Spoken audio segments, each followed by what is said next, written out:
দেখো, তুমি যদি আমার বয়ফ্রেন্ড হও আমি কখনোই তোমার ফোন চেক করব না।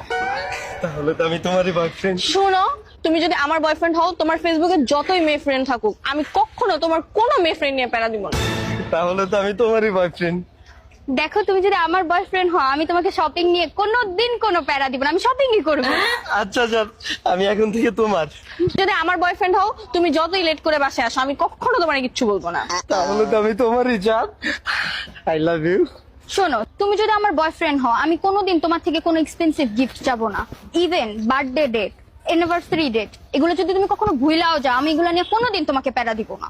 আমার লক্ষ্মী জান, তুমি আমার কলিজা।